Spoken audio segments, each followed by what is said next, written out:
오늘 함께 예배를 하나님의 말씀은 구약 성경 483페이지 사무엘하 13장 23절로 29절까지 말씀입니다. 다 찾으신 줄 알고 저부터 한 절씩 교독하겠습니다. 23절입니다. 만 2년 후에 에브라임 곁 바알 하솔에서 압살롬이 양털을 깎는 일이 있음에 압살롬이 왕의 모든 아들들을 청하고 압살롬이 왕께 나아가 말하되 이제 종에게 양털 깎는 일이 있사오니 청하건대 왕은 신하들을 데리고 당신의 종과 함께 가사이다 하니 왕이 압살롬에게 이르되 아니라 내 아들아 이제 우리가 다 갈 것이 없다. 네게 누를 끼칠까 하노라. 아니라 압살롬이 그에게 간청하였으나 그가 가지 아니하고 그에게 복을 비는지라. 압살롬이 이르되 그렇게 하지 아니하시려거든 청하건대 내 명 암논이 그와 함께 가게 하옵소서. 왕이 그에게 이르되 그가 너와 함께 갈 것이 무엇이냐 하되 압살롬이 간청하매 왕이 암논과 왕의 모든 아들들을 그와 함께 그에게 보내니라. 압살롬이 이미 그의 종들에게 명령하여 이르되 너희는 이제 암논의 아버지 술로 즐거워할 때를 자세히 보다가 내가 너희에게 암논을 처단하거든 그를 죽이라 두려워하지 말라. 내가 너희에게 명령한 것이 아니냐. 너희는 함께 용기를 내라 하니라. 같이 압살롬의 종들이 압살롬의 명령대로 암논에게 행하매 왕의 모든 아들들이 일어나 각기 노새를 타고 도망하니라. 아멘. 기도하겠습니다. 하나님, 이 예배에 모일 수 있도록 우리에게 귀한 건강을 허락하여 주시고 또 하나님의 예배를 사모하는 마음을 우리에게 허락하셔서 감사합니다. 하나님, 우리의 생각과 마음이 늘 하나님만 쫓지 않고 또는 세상의 욕심과 인간적인 마음을 쫓아왔음을 주 앞에 인정합니다. 연약한 우리의 본성을 따라서 육체의 욕심을 따랐던 우리의 잘못된 마음과 태도를 용서하시고 우리가 성도답게 다시 한번 하나님의 말씀을 따라갈 수 있는 참 주의 자녀가 될 수 있도록 우리의 생각과 마음을 주장하여 주옵소서. 하나님, 오늘도 부족한 자가 주의 말씀을 들고 단위에 섰습니다. 오직 약속된 하나님의 말씀을 잘 증거하는 입술 되게 도와주옵시고 성경을 통하여서 우리 각 개인에게 하시고자 하는 하나님의 음성을 들을 수 있는 귀한 예배의 시간 될 수 있도록 우리의 생각과 우리의 마음을 주장하여 주시기 원합니다. 예배의 시작입니다. 마치는 모든 순간까지 우리 주의 성령께서 함께 하시고 인도하실 것 믿사하며 우리를 주에서 구원하신 예수 그리스도 이름으로 감사하며 기도드립니다. 아멘. 간혹 우리 어른들이 그런 얘기를 할 때가 있습니다. 가정에 흐르는 저주다. 무슨 말이에요? 이 가정에서는 이런 저주가 흐르고 저 가정에서는 저런 저주가 흐른다. 무슨 말이에요? 우리 가정이 저주받은 집안인가요? 여러분, 그 얘기를 하는 것이 아니라 할아버지에게 아버지가 뭘 보고 듣고 또 아버지에게 아들이 무엇을 듣고 보고 배우며 자랐냐에 따라서 부모의 영향력이 자녀에게 그대로 간다는 것을 비유한 이야기입니다. 예를 들면 아버지가 매일 술만 먹고 들어오면 엄마를 때리고 하는 그런 가정에서 자랐다면 그걸 보고 듣고 자란 아이 마음속에는 그 분노와 폭력이 서려 있어요. 아버지가 늘 노름하고 도박하는 사람이었다면 여러분 그걸 보면서 자란 그의 자녀들 마음 가운데도 나도 크게 한탕을 해야지. 이런 마음이 그 속에 도사리고 있다는 것을 보통 우리는 가게에 흐르는 저주, 부모에게 무엇을 보고 배웠냐에 따라서 그 사람 마음 깊은 내면에 숨겨져 있다는 것을 얘기합니다. 그래서 우리 결혼할 때 보통 부모들이 항상 그런 얘기를 합니다. 그 사람의 아버지, 어머니는 어떤 사람인지 꼭 물어보죠. 중요한 얘기인 것 같습니다. 여러분, 그런데 이런 걸 한번 생각해 봅시다. 나쁜 환경, 내가 좋지 못한 환경에서 자라면 나는 반드시 나쁜 범죄자가 되나요? 그러면 부모가 이혼했다고, 아빠가 가정폭력범이라고, 모두가 다 그 후에 자란 자녀들이 다 범죄자가 되는 것은 아니잖아요. 예를 들면 이혼 가정에서 자란 아이는 반드시 결혼해서 이혼을 하게 되나요? 꼭 그런 건 아니거든요. 두 번째, 부모의 죄악 때문에 자녀도 범죄자가 될까요? 아빠가 살인자면 그 아들이나 딸도 살인자가 되고 그런가요? 아빠가 정의로운 판검사면 그의 아들, 딸도 반드시 판검사, 정의로운 사람이 되나요? 꼭 그렇지만은 않습니다. 가정폭력 경험했다고 모두가 가정폭력이 되는 것도 아닙니다. 결국 가계에 흐르는 저주라는 것은 부모가 자녀에게 미치는 나쁜 영향력을 뜻하는 건데, 결국 자식이 어떤 의지를 가지고 내 부모의 행동을 보면서 그걸 그대로 따라가냐, 나는 내 부모처럼 살지 않겠다 결심하고 다른 인생을 사냐에 따라서 그 의지가 그 자녀의 삶을 바꾸게 된다는 그런 내용입니다. 여러분, 오늘 우리가 읽었던 이 본문에서는 이 다음에 쭉 나와 있지만 다윗이 저지른 죄악의 결과가 얼마나 참혹한가에 대해서 이야기를 하고 있습니다. 우리가 하나님 앞에 잘못했습니다. 회개했습니다. 다윗이 우리의 아내 바세바를 빼앗고 나서 하나님 나 잘못했어요. 울고불고, 성경에 보면은 침상을 띄울 정도로 엉엉 울었다고 회개했다고 하는데, 다윗이 울고불고 했다고 해서 그가 지은 죄악의 결과가 없어진 건 아닙니다. 나단 선지자를 통해서 하나님께서 다윗에게 경고한 게 있습니다. 네가 이 죄 때문에 원수에게 큰 회방거리를 줬다. 원수가 네 집안에 틈탈 기회를 네가 제공했다. 이제 네 집안에서 칼이 떠나지 않을 것이고 너는 몰래 숨어서 남의 아내를 겁탈했지? 나는 백주 대낮에 이 일을 보일 것이다. 자, 그러면은 우리 가끔 오해를 합니다. 하나님이 이 모든 악한 일을 행하신다는 얘기인가? 그럼 그런가요? 우리가 이제 포로기 때 하나님의 말씀을 잘 연구하려고 했던 이스라엘 백성들 사이에서 어떤 움직임이 생기냐면은 귀신론이 그때 나와요. 악마, 사탄. 그러면서 이 포로기 이후에 쓰여진 성경 말씀을 쭉 보면은 하나님과 사탄의 대립구도가 그때부터 이 신학적으로 등장하기 시작합니다. 여러분 보십시오. 욥기서는 분명 족장시대, 쉽게 말하면 아브라함 시대 때에 하나님을 잘 믿고 섬겨왔던 욥의 이야기를 배경으로 나와 있어요. 그런데 어느 날 사탄이 이리저리 놀고 와서 하나님 앞에 딱 섭니다. 하나님이 너무 기분이 좋아가지고, 야, 너 내 종, 내가 믿음직스러운 사람, 나의 사람 욥을 네가 유혹해봤냐?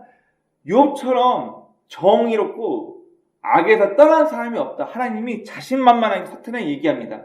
사탄이 얘기해.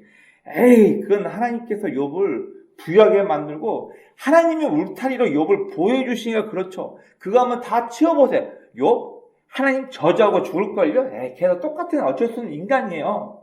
하나님께서 어라? 그래?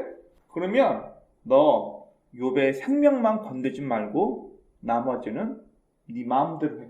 오케이. 하나님, 그럼 내가 욥 타락시켜 볼게요. 하나님과 욥의 싸움에서 중간에 끼어가지고 하나님은 사탄에게 네가 욥을 건들되 생명만은 건드지 말라라고 허락하시고 지켜보고 있는 거고, 사탄이 그때부터 욥에게 시련을 줍니다. 하루아침에 자연재해로 그의 아들들이 한날 한시에 집이 무너져서 다 죽게 만들고, 그의 몸에는 욕창, 피부병이 아주 심한 욕창 병에 걸려가지고 기와자국으로 자기 몸을 득득 긁고 있고, 자기 와이프는 네가 그래도 정직한 신앙인이냐? 차라리 하나님 욕하고 죽어라! 와이프는 그렇게 얘기하고 도망가 버리고. 여러분, 하나님이 직접 욥의 자녀를 죽이고 욥의 재산을 빼앗아가고 욥의 몸에 악한 질병을 넣어주셨나요? 그래서 하나님 입장에서는 허용하시면 얘기를 합니다.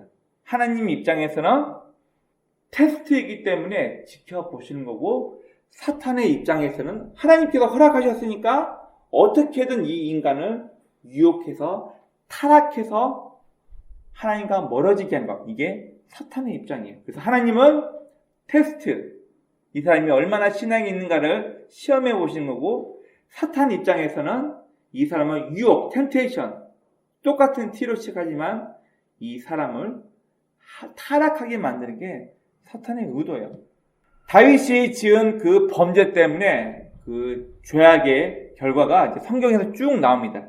자, 첫 번째로 바세바와의 부적절한 관계를 통해서 태어난 아이가 죽소입니다. 그리고 그 다음에 솔로몬이 태어나죠. 자, 그런데 우리가 열왕기상과 역대기를 보지 않으면은 솔로몬이 바세바와 다윗 사이에서 태어난 두 번째 아들을 생각하거든요. 두 번째 아니에요. 네 번째 아들입니다. 다윗과 바세바 사이에서 태어난 이 부적절한 관계에서 태어난 아이가 죽게 되고요. 두 번째, 다윗에게는 여러 명의 아내가 있었고 그 아내와 사이에서 여러 아들들과 딸이 있었습니다. 그 중에 다윗의 딸 다말이 자기의 아들 암논에게 겁탈당해요. 두 사람은 배다른, 즉 엄마가 다른 그런 남매 사이인데 암논이 다말을 겁탈합니다. 자, 이 사건 때문에 집안에 이제 칼이 불기 시작하죠. 이 다말에게는 압살롬이라는 오빠가 하나 있었어요. 화가 나죠. 2년 동안 이 사건을, 오늘 본문의 사건, 암논을 죽이기 위해서 계획하고 결국 압살롬은 자기 친동생 다말을 겁탈한 배다른 자기 형제 암논을 살해합니다. 자, 이 사건으로 끝난 게 아니에요. 이제는 압살롬이 아버지에게 방귀를 틀고 아버지를 죽이고 자기가 왕이 되려고 합니다. 다섯 번째, 다윗은 자기 부하 우리아의 아내를 범할 때 모든 사건을 숨기고 그의 아내를 겁탈하고 범했지만 하나님께서는 백두대낮에 나는 이 일을 모든 사람에 보이게 할 것이다. 결국 압살롬은 자기 손녀딸을 범했던 아히도벨이죠. 전략가 아히도벨의 말에 따라서 다윗이 남기고 도망간 후궁들을 모든 백성들이 보는 앞에서 겁탈해 버립니다. 아주 못된 놈이죠. 그리고 다윗이 아꼈던 압살롬은 최후 전쟁에서 나무에 머리카락이 걸려서 둥둥 떠 있을 때 그의 부하 요압이 찌른 창에 맞고 그대로 사망합니다. 자, 회개했으면 끝난다? 여러분 그렇잖아요. 죄 짓으면 죄의 결과를 내가 감당하는 거예요. 다윗은 그 죄의 결과로 이런 큰 시련이 겹치게 되는데, 오늘 우리가 읽었던 본문의 사건은 바로 자기 자식들 가운데 암논이 다말을 겁탈해버린 사건이 일어나고, 친남매였던 압살롬이 자기 동생을 대신하여서 다말의 억울함을 대신해서 이복형이었던 암논을 죽이는 사건이 오늘 본문에 나와 있습니다. 자, 먼저 우리가 다 읽지는 않았지만 본문 1절부터 6절 말씀을 보면은 다윗의 아들 중에 암논이라는 사람이 자신의 배다른 이복 여동생 다말을 굉장히 마음에 품었다고 얘기해. 상사병이 날 정도로 내가 저 여동생 어떻게 해보고 싶은데 마음에 안 돼. 그런데 그에게 못된 친구 하나 있었습니다. 요나답이라는 못된 친구가 계략을 얘기죠. 친구 왜 그래? 내가 이제 상사병이 날 것 같다고. 내 여동생인데 너무 마음이 이뻐. 너무 이뻐. 내가 어떻게 해보고 싶은데 안 돼. 요나답이 그러면 왕에게 요청해가지고 자네 병들었다고 하게. 그리고 지목해. 다말로 와서 네 오빠를 좀 간호하고 좀 그렇게 해라고 해. 왕에게 부탁해서 암논은 꾀병 걸린 것처럼 병으로 연기하고 아버지 다윗에게 부탁해서 다말이 와서 자기를 간호해주고 먹을 과자도 좀 만들어주고 그걸 요구합니다. 그리고 7절부터 22절 말씀해 보면 결국 다말은 겁탈합니다. 원래 다말은 오라버니, 오빠 이러지 마. 오빠가 나 정말 사랑하면 아버지 다윗에게 얘기해. 우리는 배단이 형제이긴 하지만 그 당시에는 배단의 형제끼리 결혼이 가능했어요. 나를 이렇게 욕되게 하지 말고 차라리 아버지에게 부탁해서 결혼시켜달라고 해. 그러면 내가 못 이긴 척 오빠한테 갈게. 결국 그 말을 무시해버리고 암논이 다말을 겁탈해버리고 겁탈한 이후에 다말이 싫어져서 그를 문 밖으로 쫓아내버립니다. 그러면 이것 때문에 압살롬이 분이 난 거예요. 내 친동생을 겁탈한 것도 모자라서 그를 창기처럼 내쫓아 화가 난 압살롬이 2년 동안 암논을 죽일 계획을 준비합니다. 그게 언제냐고요? 바로 양털 깎는 날. 이스라엘에서는 보세요. 3, 4월에 보리를 추수하고 그 다음에 5월, 6월에 밀을 추수합니다. 그리고 밀 추수가 끝날 그 시기쯤에 양털을 깎는 행사가 있는데 이 양털을 깎는 행사는 이스라엘에서 고대 근동에서 굉장히 큰 축제와 잔치 같은 분위기로 마을에서 일어납니다. 그러다 보니까 기회가 생긴 거예요. 압살롬은 마음 가운데 내 여동생을 겁탈한 녀석 암논 내가 죽여버릴 거야 마음에 품고 아버지에게 대신 얘기를 하는 거야. 저 이제 양털을 깎습니다. 얼마나 큰 행사입니까? 이때 내가 내 가족들, 내 형들 다 초대하고 싶습니다. 아버지도 오세요. 아니야, 괜찮아 아들아. 형 꼭 오게 해주세요. 그래. 암논이 그 자리에 참석하고 다른 다윗의 아들들도 다 참석했다가 결국 다윗은 본인은 참석하지 않고 기다리고 있었는데 압살롬의 계획대로 암논을 죽이고 다른 모든 왕자들은 각자 자기 노새를 타고 도망갔다고 얘기를 합니다. 여러분, 근데 만약 다윗이 조금만 지혜롭게 이 사건을 해결했다면 어땠을까요? 암논이 압살롬의 여동생 다말을 겁탈했을 때 다윗이 조금 지혜롭게 엄하게 이 사건을 벌였더라면, 우리 성경 한번 볼까요? 21절 22절 말씀을 보겠습니다. 제가 한번 읽어볼게요. 다윗 왕이 이 모든 일을 듣고 심히 노하니라. 압살롬은 암논이 그 누이 다말을 욕되게 하였으므로 그를 미워하여 암논에 대하여 잘잘못을 압살롬이 말하지 아니하니라. 이 말은 뭐냐면은 그 사건이 일어났을 때 다윗이 적절하게 조치를 하고 암논에게 큰 죄의 대가로 무언가를 실행하게 했더라면 어쩌면 압살롬이 이런 살해 계획을 도모하지 않았을 수도 있겠죠. 이때부터 압살롬 마음 가운데는 내 아버지는 무기력해. 내 아버지는 이런 일에 관심이 없어. 내 아버지는 전쟁만 한 전쟁 영웅이다 보니까 이런 일을 처리를 못해. 결국 압살롬이 반역을 듣때 어떻게 반역을 하냐면은 왕이 나가서 재판을 해야 할 자리에 왕을 초대하지 않고 왕은 바쁘니까 왕은 니네들 민생 돌볼 관심도 없어. 생각도 없어. 맨 정치질만 정치질 내가 해결할게. 백성들의 억울함을 압살롬이 지혜롭게 잘 해결해주고 백성들의 마음을 다 사버려요. 그리고 나서 내가 이제 왕이 되고 내 아버지 다윗은 전쟁만 하는 사람이라 니네에게 관심이 없으니까 나를 따르라. 압살롬이 왕이 돼버려요. 그리고 아버지 다윗을 죽이려고 하게 됩니다. 결국 오늘 본문 23절부터 29절 말씀에는 만 2년 후 결국 압살롬은 암논을 죽이기 위해서 모든 계획을 실행하고 그대로 암논을 죽이게 됩니다. 여러분, 사람이 범죄자가 되었다고 했을 때 쉽게 말하면 죄가 그 사람을 삼켜버렸다 이렇게 얘기를 해요. 우리 창세기에서도 가인이 자기 동생 아벨을 죽이려고 할 때 하나님께서 이미 가인에게 경고합니다. 뭐라고 경고하냐면 죄가 네 집 문 앞에 웅크리고 널 덮치려고 하고 있다. 너는 죄를 다스려라. 죄가 너를 주장하지 못하게 너는 죄를 억눌러라 이렇게 얘기를 하셨는데 결국 가인은 이걸 참지 못하고 죄에 휘말려서 자기 동생을 죽여버립니다. 잘못된 사람, 잘못된 선택은 결국 본익이 있다는 것을 얘기해 주는 거예요. 여러분, 암논에게는 잘못된 감정이 있었습니다. 이걸 조금만 추스리고 그래, 그러면 내가 아버지에게 배달은 내 이복 여동생이니까 암논은 내 신부로 달라라고 아버지에게 부탁하면 되겠다. 올바른 방법이 있음에도 불구하고 결국 암논은 힘으로 여동생을 겁탈하는 방법을 선택합니다. 여러분 또 암논이 이 잘못된 선택을 하기 전에 그에게는 사악한 친구가 한 명 있었죠. 요나답이라고. 우리 성경에 뭐라 나왔나 볼까요? 13장 3절 말씀을 보겠습니다.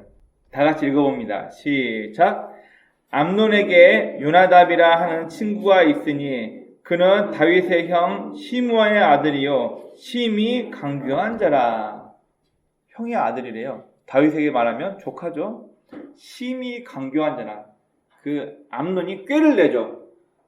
너 병들었다고 사기쳐. 너 꾀병 연기하고 아버지한테 부탁해가지고 네 여동생 다말 보고 너 간호하라고 부탁해. 그때 네가 이 일을 저지르면 돼. 여러분, 분명 잘못된 방법인 걸 알아요. 왜 암논이 끙끙 앓으면서 그동안 참고 있었어요? 마음은 범죄에서라도 내 여동생을 겁탈하고 싶은데 이건 잘못된 거야 라고 참고 있었는데 결국 요나답이 하는 얘기에 그의 모든 마음이 무장해제 돼버리고 결국 사악한 방법을 선택해서 죄를 범하게 됩니다. 결국 자신의 잘못된 욕정을 통제하지 못한 암논은 자기 여동생 다말을 겁탈하게 되는 거죠. 여러분, 아까도 말씀드렸지만 다윗이 이 사건에 대해서 화만 내지 않고 적절하게 심판했더라면, 적절하게 죄에 대한 범죄한 사건에 대하여서 벌을 내렸더라면 어쩌냐면 압살롬 마음 가운데 분한 마음, 죄 짓고도 잘 사는 저놈을 보면서 그의 마음에 큰 분은 없었을지도 모릅니다. 결국 이 분한 마음을 압살롬도 이겨내지 못하고 왕도 내 아버지도 이 일을 해결하지 않네, 벌하지 않으시네. 결국 압살롬이 자기 힘으로 암논을 죽일 계획을 세웁니다. 여러분, 이 본문에 있는 이 모든 범죄와 탐욕스러운 욕정에 끌리는 마음들, 살해의 계획과 살해하는 모든 행동들, 결국은 다 자기 의지예요. 잘못된 생각이 들어왔을 때 내 의지가 무엇을 선택해서 움직이냐에 따라서 우리는 살인자, 범죄자가 되기도 하고 일반적인 시민이 되기도 합니다. 우리 아이들 보는 만화 영화 볼까요? 이제 저 같은 경우는 옛날 톰과 제리를 많이 보고 자랐어요. 주인공이 악한 생각을 했을 때 갑자기 뿔 달린 악마가 나오고 천사가 나와서 야, 너 그러면 안 돼. 아니야, 저질러. 아니야, 그 친구를 봐줘야 돼. 아니야, 너를 괴롭힌 거야. 우리 만화에 보면 항상 천사와 악마가 나와서 막 싸우죠. 예, 양심. 두 마음이 싸우는 거죠. 선을 행할 건가, 악을 행할 건가. 내 마음이 두 가지로 갈려져서 싸우고 있을 때 결국은 누가 선택하는 거예요? 네, 자기 스스로가 결심을 하고 그 행동을 옮기는 거예요. 물론 가게 흐르는 저주가 있습니다. 부모의 삶을 보고 자라는 아이들이 그 영향을 분명 받아요. 그러나 가장 큰 건 내가 어떤 결단하고 어떤 선택을 하냐에 따라서 우리의 삶이 바뀐다는 거예요. 여러분 한번 생각해 봅시다. 나는 지금 해결하지 못한 나의 사악한 욕망이 무엇인가 생각해 봅시다. 혹시 집 없는 서러움 때문에 집을 얻을 수만 있다면 사기를 쳐서도 집을 얻고 싶습니까? 혹시 무시받은 것 때문에 좋은 직장, 좋은 대학 가서 남들 앞에 의시되고 싶어가지고 내 학력을 위조하고 싶습니까? 혹은 돈을 벌 수 있으니까 장부 위조하고 남들 보지 않을 때 in my pocket 이런 마음의 욕심이 있으십니까? 여러분, 우리는 누구나 마음 가운데 사악한 욕심이 도사리고 있어요. 한번 솔직해져 봅시다. 누구나 마음 가운데 사악한 욕심이 도사리고 있지만 우리의 의지로 잘못됐다는 걸 알고 있기 때문에 선택하지 않았기 때문에 우리는 일반적인 심리는 있을 뿐 내 마음의 사악한 마음을 그대로 행동을 옮기게 되면 우리도 똑같은 범죄자 되는 거예요. 나는 무엇에 쉽게 현혹되고 유혹되나요? 돈, 명예, 권력, 혹은 이성? 무엇이 나를 쉽게 유혹하게 만드나요? 여러분, 나의 약점을 알고 있어야 합니다. 내가 돈에 약한지, 내가 권력에 약한지, 내가 여성, 이성에 약한지 내 자신을 확실히 알아야 돼요. 무엇이 잘못된 내 의지를 움직이게 하는지. 잘못이란 걸 알면서도, 이거는 범죄라는 걸 알면서도 왜 나를 자꾸만 유혹하게 만드는지. 요즘 참 시대가 그렇습니다. 서로 배우자를 사랑하고 의무를 다 해야 되는데 어떤 목사님께서 우스갯소리로 참 씁쓸한 이야기를 했어요. 교회 가서 부흥회 때 지금 배우자 말고 바람피는 연놈들 당장 천벌을 받기를 내가 기도하겠습니다 하면은 나는 아무것도 몰라요. 여기저기에서 마음에 찔린 사람들이 갑자기 화내면서 의자를 벅차고 나가는 사람도 있고 벌벌벌 떠는 사람도 있대요. 그럼 세상이 이런 시대예요. 무엇이 나로 하여금 내 이성의 끈을 놓고 죄의 유혹을 선택하게 만드는지. 그러면 결국 다 남이 날 잘못해서 세상이 누구 말대로 세상이 역 같아서 나라가 이 모양 이 꼴이어서 내가 부모를 잘 만나서 친구를 잘못 만나고 내가 여자친구를 내가 배우자를 잘못 만나서 내 삶이 이렇게 돼버렸어. 여러분 핑계대지 마세요. 모든 게 다 내가 어떻게 받아들이고 내 의지가 무엇을 선택했냐. 내 의지의 문제라는 거예요. 여러분 만약 내가 죄 지으려고 할 때 죄의 악의 순간 내가 이 죄를 저질러 말어. 이거 죄를 지으면 나한테 큰 이익이 있는데 이거 해 말어.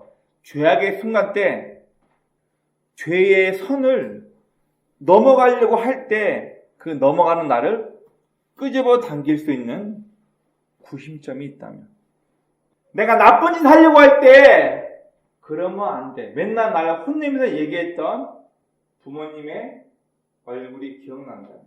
내가 못된 행동을 하려고 할 때 이건 잘못인데 이러면 안 되는데 무엇이 나를 끌어당기냐.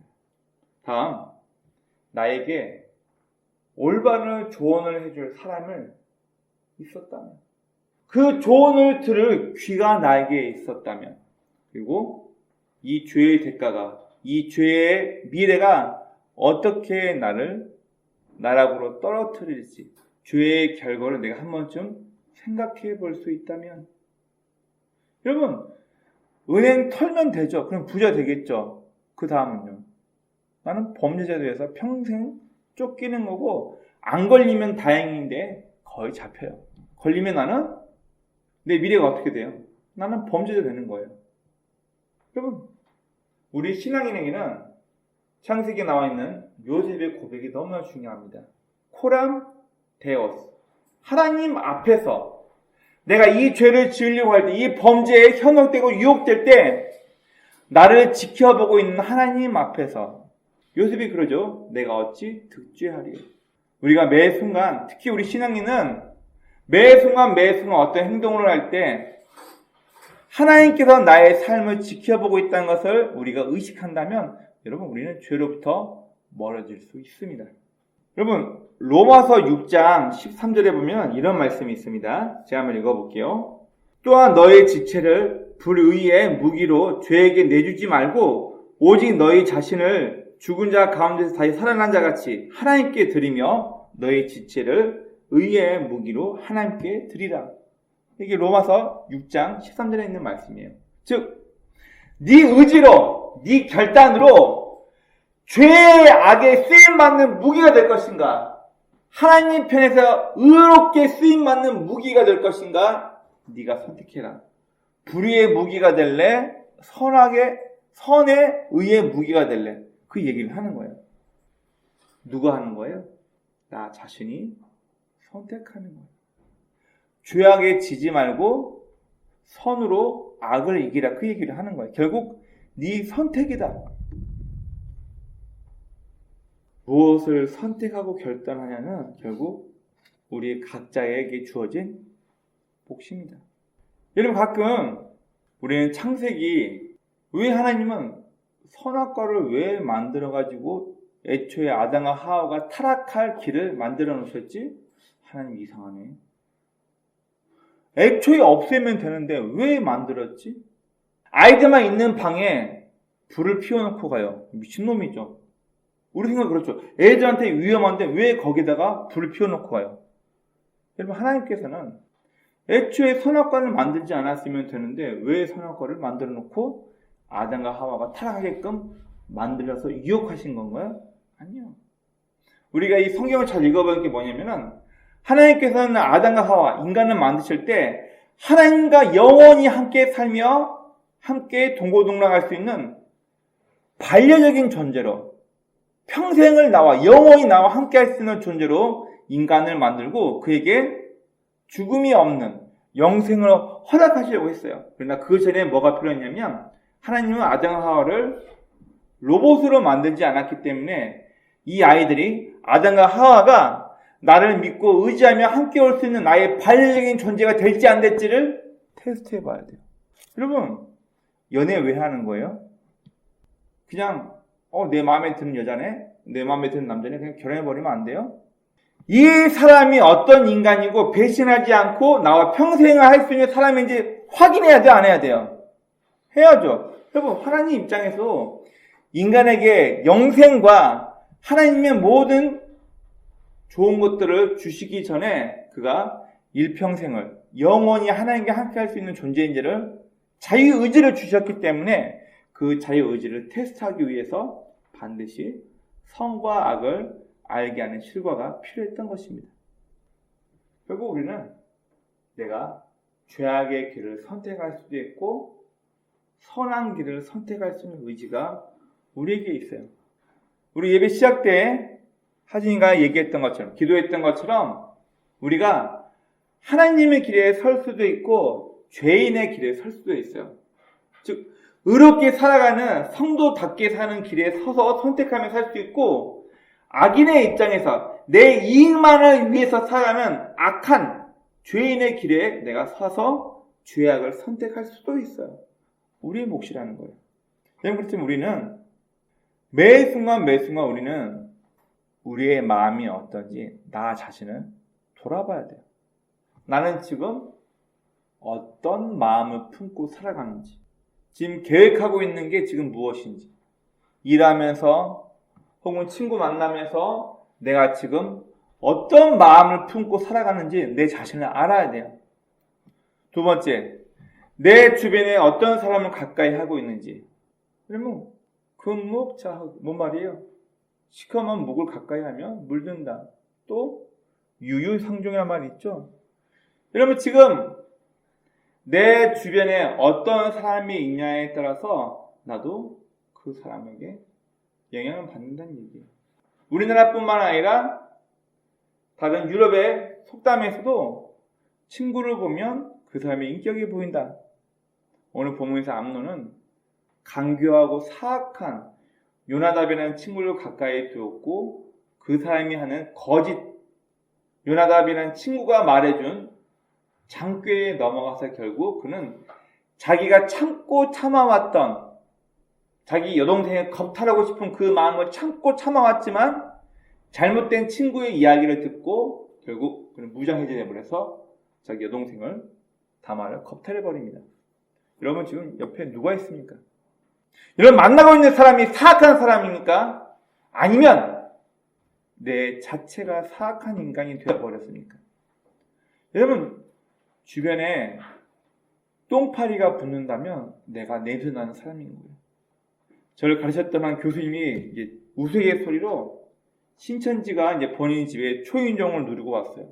교수님이 어떻게 대답했냐면, 그 신천지인 거 알면서도 그 두 사람이 다닌대요. 두 사람을 교수님 댁으로 불러들이고 차를 대접하고, 우리 다 하나님 믿는 사람입니까? 같이 기도합시다 해놓고 교수님이 굉장히 진지하게 기도했대요. 하나님, 내가 얼마나 지저분하고 더럽고 냄새났으면 똥에 파리와 구더기가 끼는 것처럼 나의 일상에 이런 사람들이 끼입니까? 죄송합니다. 진지하게 한 5분을 기도했대요. 그러니까 앞에 초대받았던 그 신천지였던 두 사람이 굉장히 뻘쭘해하면서 그냥 문 열고 나가더래요. 여러분, 어떻게 보면 좀 유쾌한 이야기는 하지만 내가 그런 사람이 되면요, 내 주변에 그런 친구들이 모이는 거예요. 혹시 내 주변에 지금 어떤 사람이 가까이 있는지 우리는 살펴볼 수 있어야 됩니다. 늘 나에게 돈 문제를 힘들게 하는 사람이 있다? 그럼 내가 그런 사람인 거예요. 늘 나에게 여자 문제로 가까이 하는 사람이 있다? 그럼 내가 그런 사람인 거예요. 여러분, 이제 여기 있는 분들 대부분 이제 친구 좋아할 나이는 지나셨잖아요. 그렇죠? 네. 나에게 해악을 끼치고 잘못된 친구가 있다면 멀리 하시고 좋은 사람을 옆에 많이 두었으면 좋겠습니다. 여러분, 사봉서 중에서도 친구 잘 만나가지고 인생 편 사람 이야기도 있어요. 중풍병에 걸려서 자리에 누워 있어가지고 걷지 못하는 사람이 있었는데 친구 4명이 어떻게든 이 사람 예수님 만나면 병 고칠 것 같은데 예수의 소문을 들고 쫓아갔는데 사람들이 바글바글 해가지고 예수님 못 만난 거예요. 중풍병에 걸려가지고 침상에 누워있는 이 친구를 들고 왔던 친구들이 위로 올라가가지고 예수님 있는 집에 지붕을 다 뜯어내고 침상만 이렇게 내려가지고 예수님 제 친구인데요, 얘 지금 아파요, 고쳐주세요. 예수님 뭐라는 줄 아세요? 네 친구의 믿음 때문에 너가 병에서 구원받았다. 결국 그 사람이 중풍병에서 자기 상을 누웠던 자기 침상을 들고 걸어가요. 병든 사람 때문이에요? 잘 만난 친구들 덕분이에요. 누구 때문이에요? 네. 네 친구 때문에, 친구들의 믿음 때문에 네가 병에서 나음 받았다 얘기를 하는 거예요. 저와 여러분 주변에 이런 좋은 사람들만 많기를 축원합니다. 여러분, 중요한 거 어떤 생각해 봅시다. 내가 지금 이 선택을 하려고 하는데 이 선택을 하는 기준이 뭐예요? 내가 왜 지금 여기에 빠져있는 선택을 하고 이거 하자, 난 이거 안 하고 이것만 할 거야. 내 선택이 뭐예요? 내 지인들이, 친구들이 이렇게 하자고 했을 때 내가 이걸 선택하는 이유와 목적이 무엇인가? 종교개혁자 칼빈이 항상 우리에게 중요한 이야기를 물어봅니다. 너에게 하나님을 아는 지식이 있냐? 그리고 너 자신을 아는 지식이 있냐? 이 두 가지가 있어야지만 우리는 올바른 신앙생활을 할 수 있다고 얘기를 합니다. 우리에게 하나님을 아는 지식은 있는데 나 자신을 돌아볼 수 있는 지식이 없다? 죄송하지만 건강한 신앙이 아니에요. 내 마음의 의도와 뜻을 바라볼 수 있는, 나의 타락함과 연약함을 볼 수 있는 눈은 있는데 하나님을 아는 지식이 없다? 신앙인이 아니죠. 나를 아는 지식과 하나님이 어떤 분인지를 아는 지식이 동시에 양립해야지만 우리는 건강한 신앙인이 될 수 있다고 이야기를 하고 있습니다. 그러면 또 우리는 그 선택에 대해서 우리는 책임을 다할 수 있는지 물어봐야 합니다. 요즘 제 아내와 함께 저는 결혼 지옥, 그리고 고딩 엄빠, 고등학생 때, 10대 때 아이를 낳아 키우는 사람들 보면서 제가 참 답답한 게 많이 있어요. 물론 한참 끌어오를 나이에 자기 마음에 드는 원하는 이성을 보고 사고를 쳐서 아이를 낳았어요. 어떤 사람은 아이만 낳고 도망가 버린 사람이 있는가 하면 애 낳자, 내가 책임질게.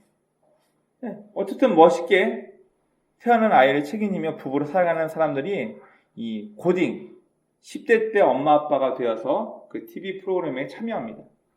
근데 그걸 보면서 제가 어떤 마음이 들었냐면 조금만 더 성숙했더라면, 어른들이 살아보니까 갖고 있는 이 가치관을 아이들이 갖고 있었으면 좋을 텐데 그 가치관이 만들어지기 전에는 너무 어린 나이에요. 철이 없다 그러죠.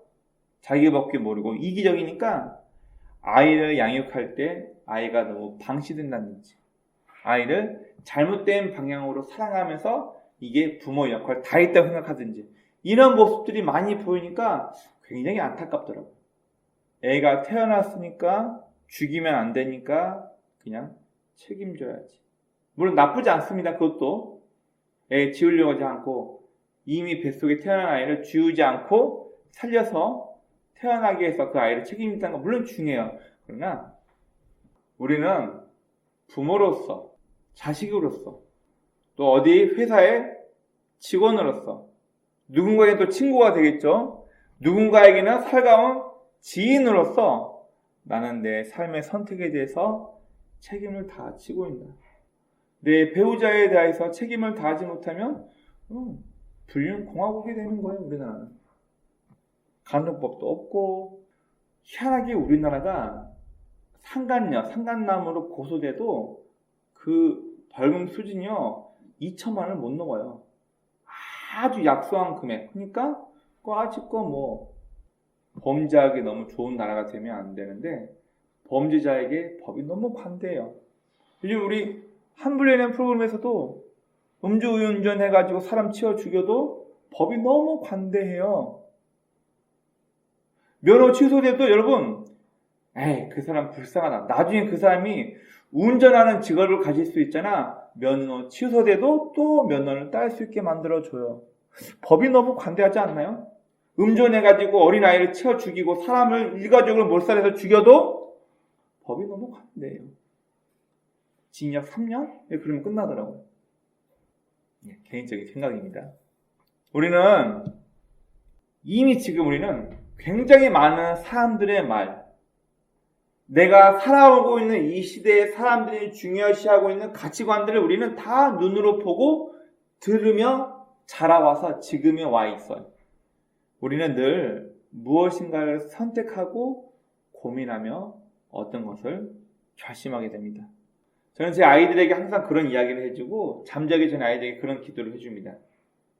잘못했다면, 올바르지 않은 것이라면 빨리 포기하고 버리고 정의롭고 바르고 모든 사람이 하나님께도 인정받을 만한, 모든 사람들에게도 박수받을 만한 올바른 행동만 해라고 그렇게 기도를 해줍니다. 우리는 머리로 다 알고 있죠. 그러나 오늘 본문에 나와 있는 성경에서 수많은 믿음의 영웅들이 죄를 범하며 실수했던 것처럼 우리도 이미 머릿속으로는 뭐가 옳고 그르고 다 알고는 있지만 우리는 순간순간 우리의 인간적인 욕정을 이기지 못하고 우리 스스로가 죄악을 선택할 때가 있음을 우리는 고백해야 합니다. 우리는 하나님 입장에서 덕이 되지 않는다면, 선이 되지 않는다면, 이게 내 욕심만을 위한 것이라면 우리는 빨리 그것을 내려놓고 포기하고 회개합시다. 돌아서서 올바른 방향으로 나아가야 할 것입니다. 오늘 앞기는 앞에는 저와 여러분, 우리도 일평생 살아가면서 죄의 유혹을 받습니다. 우리도 받아요. 인간이다 보니까.